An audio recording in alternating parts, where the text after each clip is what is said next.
Welcome back to Proxy, everybody, and today we're going to be talking about the Craftworld Eldar Harlequins in 10th edition and discussing whether they are still good. So over the next week or so, I'm going to be producing a series of videos on this channel covering Harlequins, each unit, and doing a deep dive and analysis on them to discuss their strengths and weaknesses, their combos and synergies, and of course, all their stats, weapons, and special rules. We will be doing a deep dive into them. And I have to say, some of you may be listening to this and saying, well, Harlequins might still be okay, but, they weren't as good as they were last edition. And I have to say, when I saw the Harlequin units in the 10th edition index, I was really disappointed because it seemed like as an army, they had nothing special or anything going for them on paper, right? They did have a few cool things, but for the most part, it just seemed like they were better allies than as a standalone army. And I think for the most part in top competitive play, that's true, right? You don't see any top tables with Harlequin players because there's just not enough rule variety in the current index to support a highly competitive Harlequin army, right? And I think the thing last edition was Harlequins had their own special rules. So even though they only had a couple different units, they had a lot of rule diversity, which meant they had a lot of different special rules and synergies with other units in their own category that were very powerful, right? I mean, everybody remembers the Mirror Architect era of Harlequin play, and we can go back and we can hearken and laugh about those good old times with Harlequins. I mean, I know at the end of 9th edition, I was running a unit of Harlequins with a Troop Master that just utterly devastated Deathwing Terminators. I mean, the Troop Master was killing half the unit by himself. So, it's not a lie to say that Harlequins were one of the best melee powerhouse units in the entire game. And now, just going to say it, just going to be real with you guys, they aren't. Melee in general has taken a hit, and Harlequins have taken a hit. But they're still very good in some different ways. We just have to think of them a little bit different. So without further ado, let us go ahead and jump right into the video.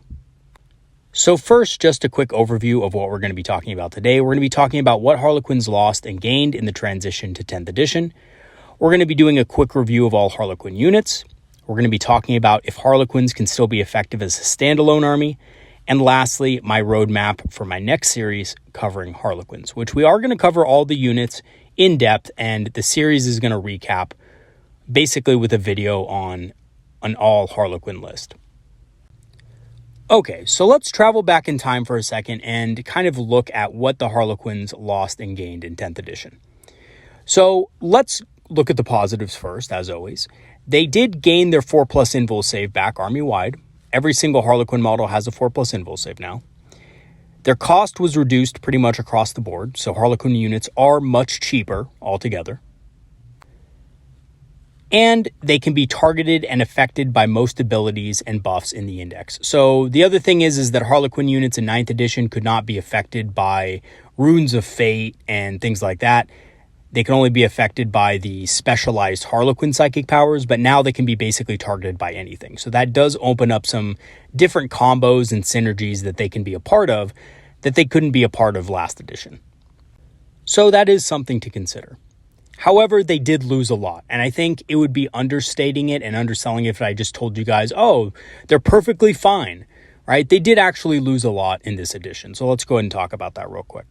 So one of the biggest things that they lost was the ability to move through enemies and units. This is something all Harlequin veterans will notice right away. They lost this ability, which is huge.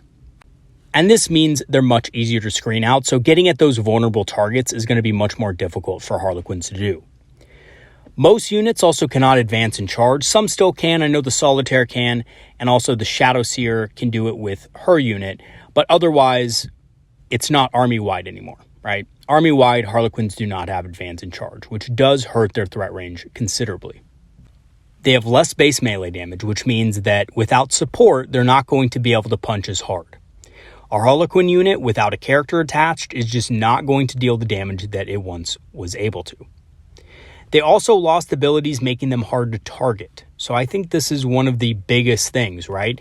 Back in the day when you had a Shadow Seer and they could cast Mirror, or they had Mirror Architect, and they could cast fog of dreams and stuff like that, the Shadowseer was able to protect a large part of your army from enemy shooting, especially if you were going the route of the light Sidath. But unfortunately, in this edition, they really don't have anything that prevents shooting like that. They don't have any, you can't target this model within a certain distance or anything like that.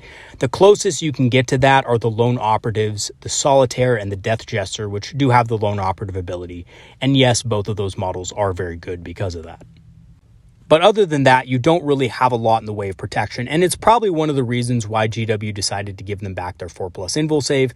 Because in their heart of hearts, they knew if we're going to take away basically every defensive ability and power that can prevent them from being shot at or killed, then we have to give them something. So they chose to give them back the 4+ invul save. So what have Harlequins lost and gained? So they've lost a lot more than they've gained. Just pure and simple. If you look at what they've gained, the 4+ invul save is deeply and grossly offset by the fact that they don't have any hard to target abilities anymore. You know, they don't have fog of dreams and things like that anymore to protect them. And the reduction of cost is really easily made up by the fact that they can't move through enemy units and they can't advance and charge army-wide like they used to. So if you factor those things in, you know, they're still not probably pointed to where they were last edition as far as their overall effectiveness. However, that does not mean that Harlequins aren't good. It just means that they lost a lot of things that made them tricky to deal with on the battlefield. So Harlequins in 9th edition were able to ignore a lot of the stuff that enemies could do to prevent certain things from happening, and now they just can't. And that's really unfortunate because I think one of the coolest things about Harlequins was their ability to just ignore your opponent's special rules, right? And tactics. Oh, I'm going to put this unit in front of your Harlequin so you cannot charge me. I don't care. I'm just going to move right over you because I'm Harlequins. I just flip right over you, which made thematic sense too. I mean, Harlequins are obviously flipping through the air in basically every single picture you see them in. So that's kind of part of their lore. And it was kind of sad to see that go, I have to say. Okay, so as for the Harlequin units, you have the Troop Master, and basically the Troop Master is a damage multiplier for his troop. He gives them devastating wounds and battle line, which is very effective. So this is one of the ways that you can make Harlequins hit as hard as they did last edition. The Shadowseer allows the troop to advance and charge as well as reroll the advance roll, and also gives the unit stealth. Personally, I think the Shadowseer is maybe the least useful out of the group, but still pretty good because, you know, you do want to be able to advance and charge, and with that reroll, you can get pretty reliable advances with it. Stealth isn't really going to do anything for you, though. I wish it was just a -1 to hit, but they decided to, you know, basically shaft Harlequin units in combat with that stealth. I wish it was just a straight up -1 to hit, but you can't have it all, I guess. The Solitaire is a really potent assassin with an insane threat range and devastating melee profile. And again, the Solitaire is still very good. There's nothing wrong with the Solitaire. The Solitaire can advance and charge, so on top of the Blitz maneuver, you can get some extremely long-range charges with this guy. So he's still very good, although losing his flip belt ability, his ability to move over units, is still going to hurt him a little bit. The Death Jester is perhaps the best model out of this group. Basically, it has insane range damage now with several different firing modes. And with Fate's Messenger, the enhancement, this thing just becomes an absolute god at dealing with almost any target that's infantry. So it can deal devastating wounds with precision attacks to characters. It can do a bunch of just raw damage to enemy units. It can do a lot of different things. And on top of it all, it forces battle shock tests. The Harlequin troop is still very hard-hitting, and it's very fast. It has movement 8 after all. Even though it can't advance and charge, you can give the unit advance and charge with a Shadowseer. Again, very fast melee unit with decent durability. Having a 4+ invul save isn't that bad. It's actually a pretty good thing. It does give them a little bit of durability in combat, and against light shooting, they are fairly durable. They just don't do well to high volume of fire. But again, they're elves, and no elf will ever do well against high volume fire. The Starweaver is a small transport that allows unengaged Harlequins to jump back at the end of the turn. Now, this is a double-edged sword because, yes, it allows your Harlequins to jump back in, but it can only transport 6 models. And the bad thing about it is the Harlequins need to be unengaged at the end of the combat phase. So they need to kill the enemy unit they're fighting, which is totally fine. They can definitely do it. They have the power to do so with certain buffs and synergies, or if they're going after the right unit.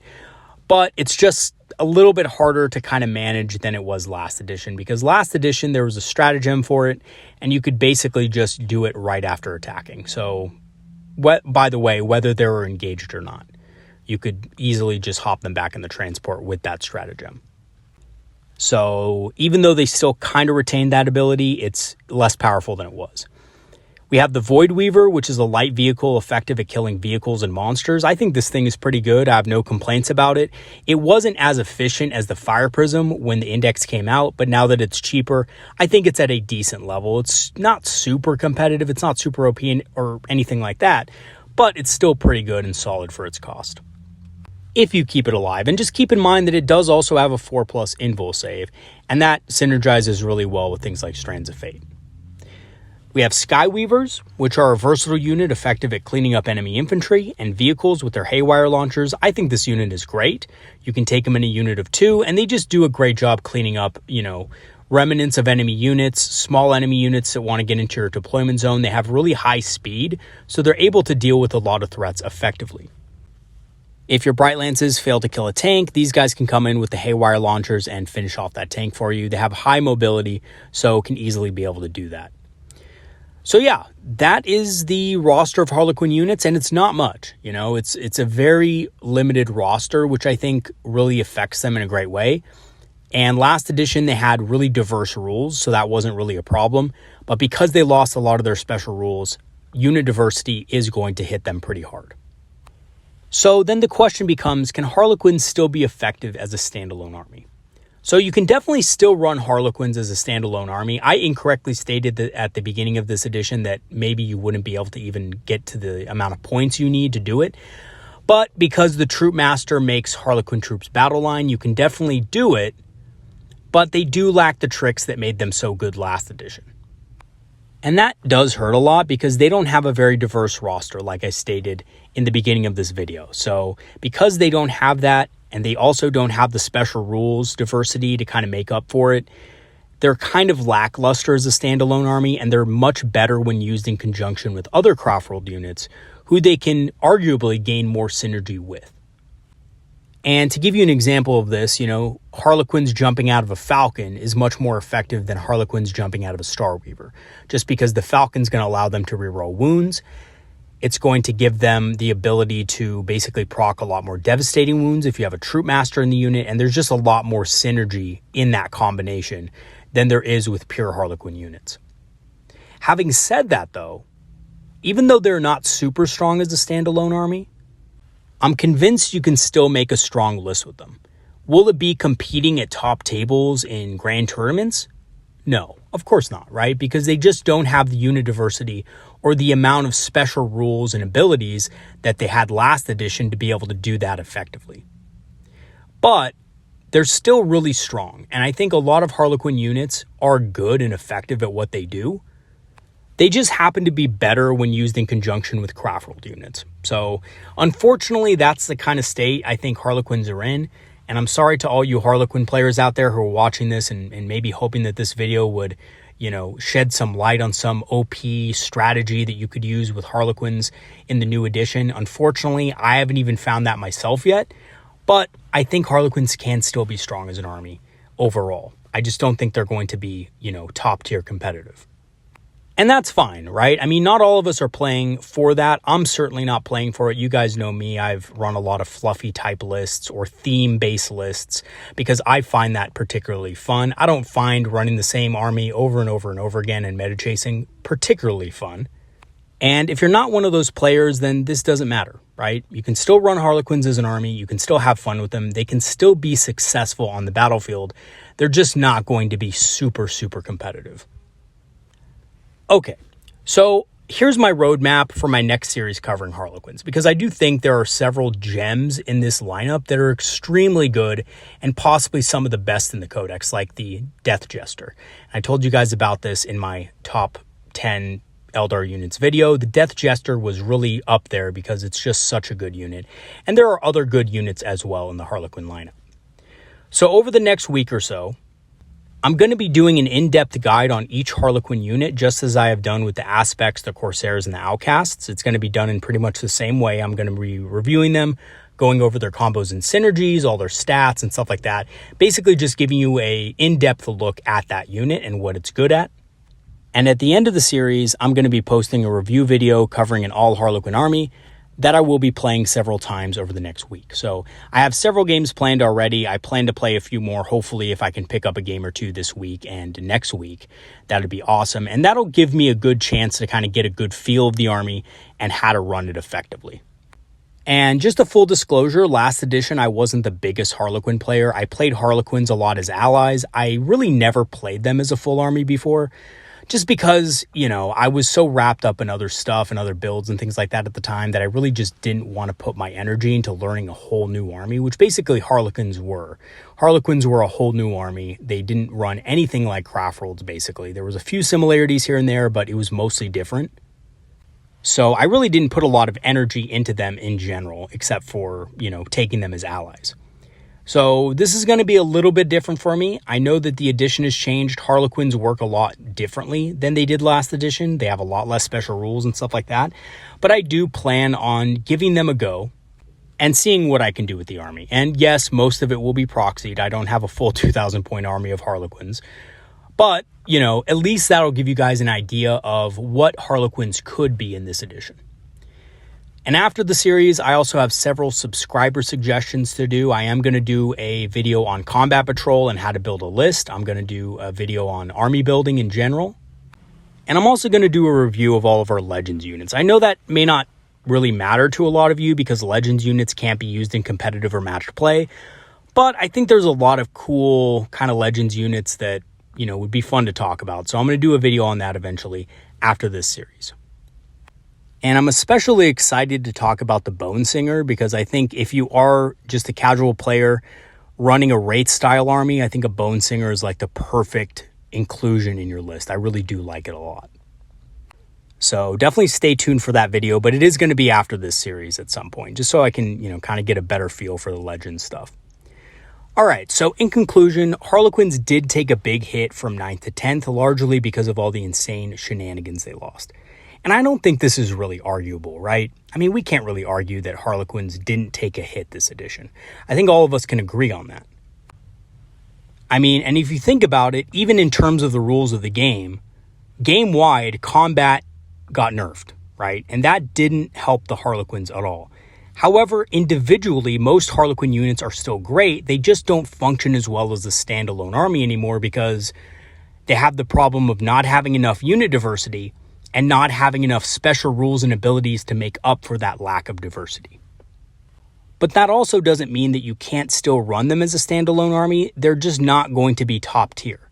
But at the same time, they're certainly not going to be trash either, right?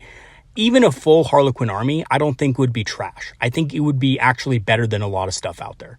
Like there's a lot of armies out there right now that would straight up lose to a Harlequin army. Or at the very least, struggle in playing against them. Things like Death Guard, Leagues of Votann, typically slower armies would have a lot of issues with Harlequins just because they are still very fast. They're just not as fast as they once were and they don't have as many tricks. So it'd probably be a better and closer game. And I would even go so far as to say, these guys can deal well with a lot of the mid-tier armies in tournaments right now. If you look at the lineups, anything between 40 and 50%, I think these guys have a very reasonable chance of defeating as a standalone army. However, things like Imperial Knights, Chaos Knights, Tyrannid, I think they would really struggle against those matchups. Other Eldar players, Craftworld, of course, and Genestealer Cult, I think would probably also be just a terrible matchup for them. But other than in those matchups specifically, I think Harlequins can do a great job matching well with pretty much any other army in 40k. Just not the top tier factions playing the best and top tier units. And that's mainly just because they don't really have the tools to deal with those top tier units, and that's really all it comes down to. They don't have effective delivery systems for dealing with those really powerful units in the early game. And because of that, standalone Harlequin armies just aren't going to be able to compete at that level. Regardless, I'm going to be looking forward to playing them over the next week and hopefully I can inspire a couple of you to pull out your Harlequin armies again and give it a go. All right, everybody, that's going to be it for today's video. Thanks for watching. Thank you to all my patrons and supporters who've supported this channel over the last months. Your help is greatly appreciated in making the channel better. And if you do want to become a Patreon member, I do have free trials set up. So you can sign up for free at no cost to you. And signing up gets you access to our Discord community. Absolutely free. You'll be a permanent member to our Discord as long as you sign up for the free trial. And you can talk about Eldar strategy, tactics, and of course, hobbying with your fellow Eldar enthusiasts. For those of you interested, I also have a channel store page with Eldar and Harlequin inspired apparel. If that suits you and you want to rep your favorite faction at your local game store, go check it out. I'll leave the link in the description. All right, everybody, that's going to be it for today. Peace out. I'll see you guys next time. Have some great games this week. Have a good one, everybody. See you later.